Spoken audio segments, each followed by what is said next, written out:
Are you facing challenges in your health?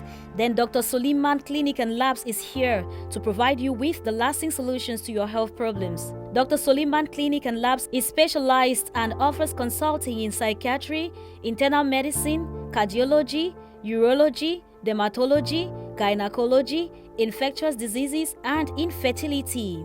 At Dr. Suleiman Clinic and Labs, we offer 3D/4D scan at just 5,000 francs, emergency ambulance, free ultrasound scan, and free medical consultations. Our staff is composed of well-trained doctors with good laboratory and best equipment. We are located in 2 cities, Boya at Mile 18 Bolifamba, and in Douala, we are located at Entre Pilot. You can reach us through the telephone number 694-940-172. Your health is at the right place with Dr. Suleiman. So we know the male disorder. They only have to do with the sperm. We fix the sperm, number and functionality. We are good. So the male has a lot less to do with the fertility process. I mean, it's easy to take care of. The female is a bit more complicated because we have to deal first with the vagina. The vagina has to be suitable for the sperms. The pH, the environment of the vagina has to be okay, so not many of them get killed, especially if we have less number than the 300 million or so.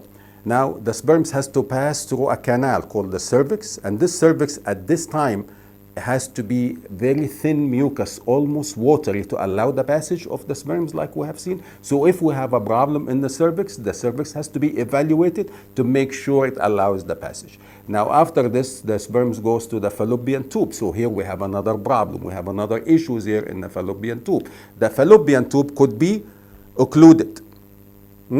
And one could be occluded, one maybe not. So partial occlusion or full occlusion, then we have to investigate. If you have a good ultrasound out there, you can see without the need to push dye and go through invasive process of HSG. But if you have a good ultrasound machine, you can see the fallopian tube. Now, the fallopian tube is a problem. So we know the cervix could be a problem, thick mucus that does not allow the passage of the sperms. The fallopian tube could also be a problem whereby we have what is called adhesions. Adhesion meaning is like a spider web, like this spider web that you see out there. The same thing, imagine the same thing happening inside. And now we have the fallopian tube right here. We have inside the fallopian tube, we could have adhesions that looks like a spider web, or outside the fallopian tube, we could have the adhesion. Outside is easy to deal with because we can go with laparoscope, and then we cut those adhesions and you'll be fine. But the problem is with the internal adhesion. So what is the cause of the external adhesion? If you have previous surgery, that can cause adhesion and compress on the fallopian tube. The sperms cannot pass. If the sperm cannot pass, you cannot get pregnant. Now, what is the cause of the internal adhesion then? Chlamydia. Chlamydia causes internal adhesion of the fallopian tube. And that is the most common cause that is easily treatable and preventable if you take care of yourself. Meaning, be careful. And do not tell me, I seen during my practice that, young girls, 14, 15, because I use public toilets. There is no public toilet that give you chlamydia. It's only sexual intercourse that can give you chlamydia. Okay? So sometimes people lie to themselves, and they lie so much, and they're so convinced with the lie that themselves they believe it. And then they convince their family that this is what happened, is from the toilet. So no. Let me tell you something. Chlamydia come only from sexual intercourse. It's an intracellular, organism that lives inside the cells. It can only come from sexual intercourse, among other diseases, of course. But chlamydia is the most common cause for infertility. So if you're looking for a baby, make sure you don't have chlamydia. Because chlamydia, with time, it causes internal adhesion of the fallopian tube, the way the sperm takes to get and fertilize the egg. Now, we've spoken about chlamydia. Can I get pregnant on top of chlamydia? Yes, we're going to see a case right now. You get pregnant on top of chlamydia. I mean, she didn't know she was pregnant. We done the ultrasound. We see that she was pregnant, and then it's there.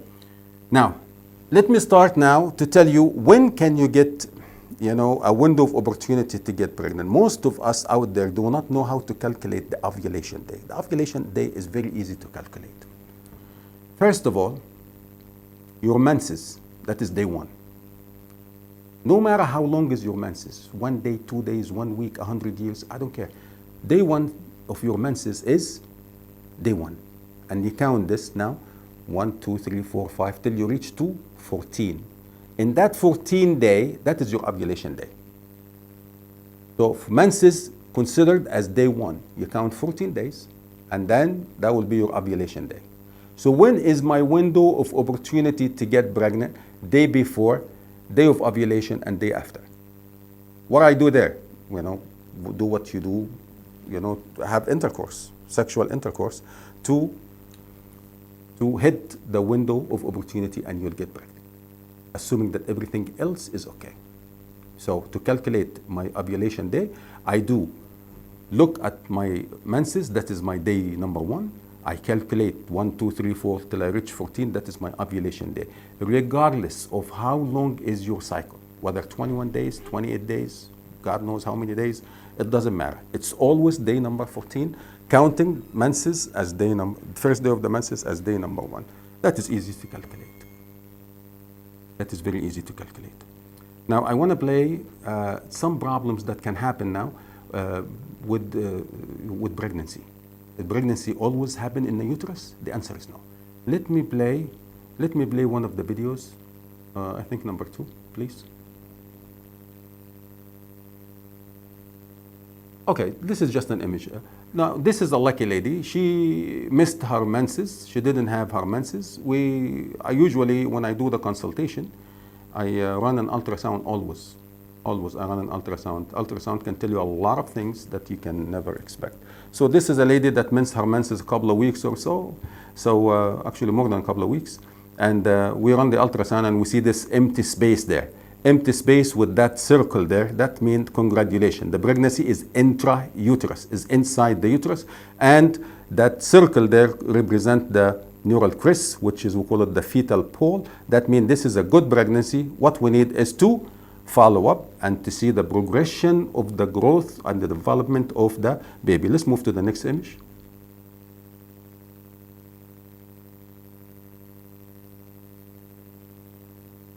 Okay, this is another case that I would like to discuss with you. That's another patient.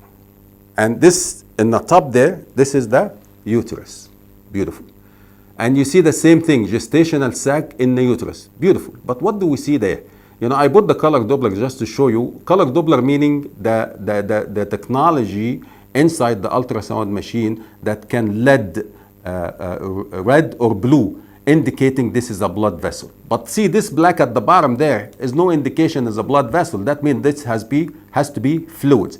And when we have fluids under the uterus, that represents inflammation. And inflammation comes from infection. So that lady got pregnant on the top of an infection. And guess what? When we ran the test, chlamydia especially, chlamydia came out positive. Chlamydia came out positive. So we have to get rid of the chlamydia, because chlamydia is a problem. Even if you continue to have chlamydia at the time of birth, the child can come blind, because chlamydia can affect the child's eye, because he has to go through the birth canal that is infected with chlamydia. So chlamydia has to be taken out, has to be treated, and the treatment is easy. The treatment is very easy. All right, we'll take a minute break and we'll continue, inshallah.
All right, let me answer this question quick. I have a message. He said he's a pastor for the last 14 years. His wife cannot get pregnant. He feels movement, little worm moving in my urethra and bladder.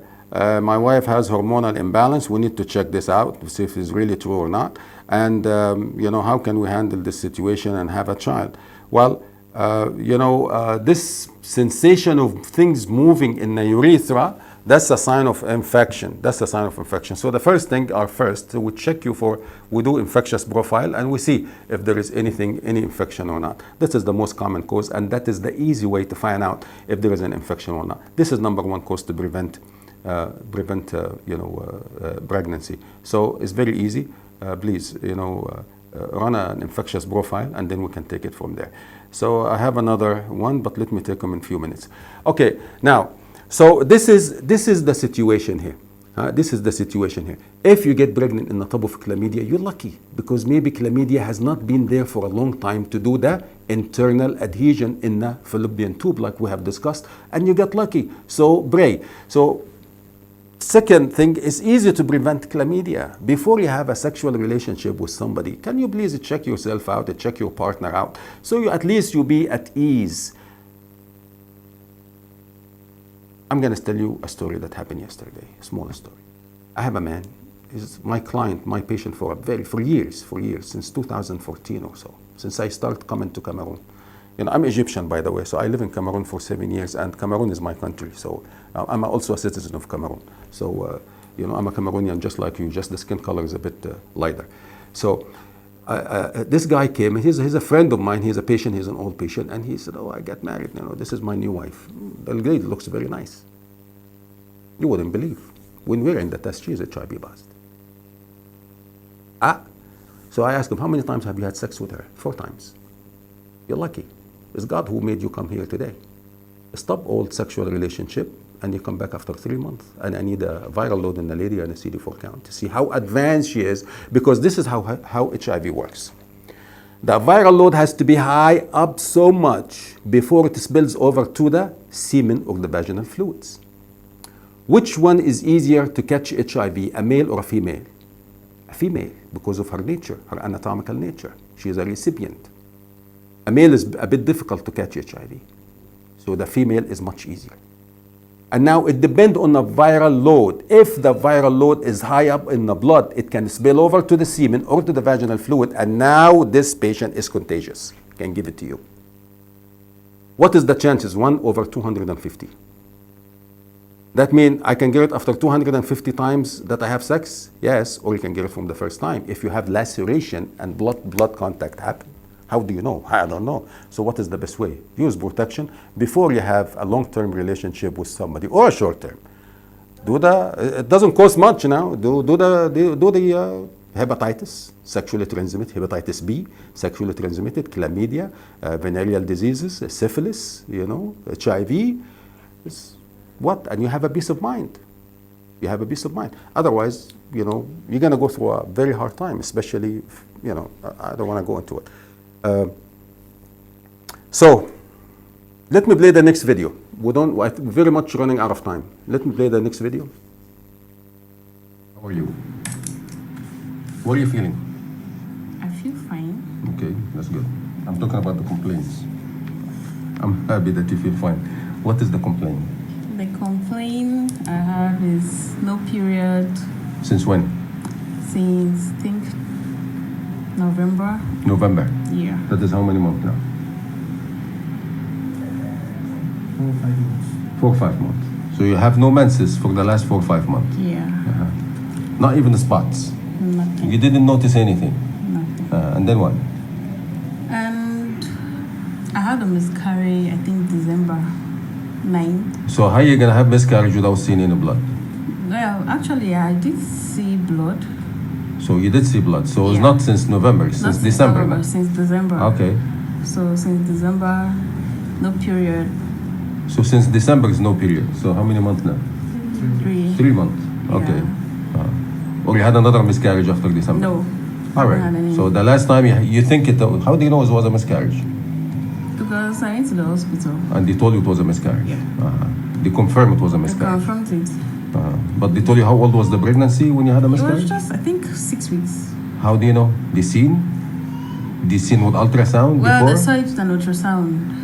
Ultrasound before you had the miscarriage? Yeah, before. So you went to the hospital before the miscarriage? Before the miscarriage. And they told you is the baby is 6 weeks? Yeah. And then you went home and you had a miscarriage? Yeah, I went home, had a miscarriage. Okay. Went back, did another scan. Focus only on the screen. All right, so let me see. Now we have this patient, okay? We have this patient, and we have a very interesting case. She been 3 times for ultrasound, and they told her that she is not pregnant. Yet the pregnancy test is positive. So that's a very unique case. Now, we look here, the minute I put the ultrasound, I see what? I see ectopic pregnancy right there. Right there, looking up in the face. How can somebody miss it? I do not know. But anyway, this is what we see. There's a very large ectopic pregnancy, and this is the gestational sac. Where is the pregnancy? Here, we put the colors to be 100% sure, and what we see here is what? Is the external iliac. That means this is the ovary. So that makes it ovarian pregnancy. And look here at the pointer. Look at the pointer here, and this is the pregnancy, and this is actually the pregnancy right there. Now the next step we're gonna do is to measure. We're gonna measure how big is this sac. Now we gotta measure this sac here, and in a second I will tell you how big is this pregnancy. Now the sac is measuring. We're still measuring, and here is the measurement, approximately 37 mils. 37 mils, and we see the conception remnant right there. That could be the placenta. Do we see a fetal pole? I do not see, but if we look closer, we might do. Stop. See what it is, but this is a case that most likely we can refer to. So we did measurement on this sac, considering it's probably a gestational sac, and most likely it is, and we measured it, and come and look at the screen here. Okay, look at it. This the screen here, and it measures what? Gestational age, 10 weeks and 0 days. She's already 10 weeks pregnant, approximately 10 weeks, based on the size of the gestation, which is now, we're talking about ectopic pregnancy, and like you said, what? It can go up to 12 weeks, right? It can go up to 12 weeks. So we got only 2 weeks. I don't know. Now the management in this case will be either methotrexate injection, 1 milligram per kilogram, at day 1, 3, 5, and 7, or we can go surgery and remove it. So we'll discuss with the patient and see what it is. But this is a case that most likely we can refer to a specialist, or we can manage with methotrexate and see the consequences. So this is here we at risk for rupture, ectopic rupture. This is ovarian pregnancy. This is the external iliac, and this is the ovaries, and this is the sac right inside the ovary. Thank you. All right. So let me discuss this case quick. So as I think I discussed everything. The case is still, so this lady here, she got positive pregnancy test at home. She went to other clinics, she got a positive pregnancy test, and some of them say, okay, this is a cyst. It's not a cyst. If you have a positive pregnancy test and something is swelling there that is not inside the uterus, that's by definition ectopic pregnancy, and that can rupture, and this is an emergency. So what you have to do, we have to do one of 2 options, either injection if the pregnancy is safe, like 6 weeks or so. We use an injection for a medication called methotrexate, day 1, 3, and 5, and 7, or we can just go inside and remove it. I don't do surgeries. I refer her to some of the good doctors. The Cameroon has very good doctors that can do this very successfully without a problem. I got one more question here. I'm going to answer that quick. Now this here, I have not been able to conceive. I'm 45 years old, and I have one of the fallopian tube, with one only fallopian tube. Can I still have a chance? Yes, you can have a chance, because this is how it works. One ovary ovulate 1 month, and the other ovary ovulate the following month. So it's like gonna be, okay, my ovulation, we don't know which one is which, but a doctor can tell you, because once we put the ultrasound, the ovary that will ovulate will have a small cyst, about 2 millimeters or so, 2 mils like this, 2.5 or so. That means that's the ovary, you're gonna ovulate from this ovary. So the side that that you don't have a fallopian tube, you just have to skip this month and go to the next month. Okay, so you, again, 1 month you ovulate from the right, the next month you ovulate from the left. If the right is gone, you still have a chance to ovulate from the left. I have a few more questions, but if I don't know if the production can allow me a minute or two to answer them, will be great. Will be great.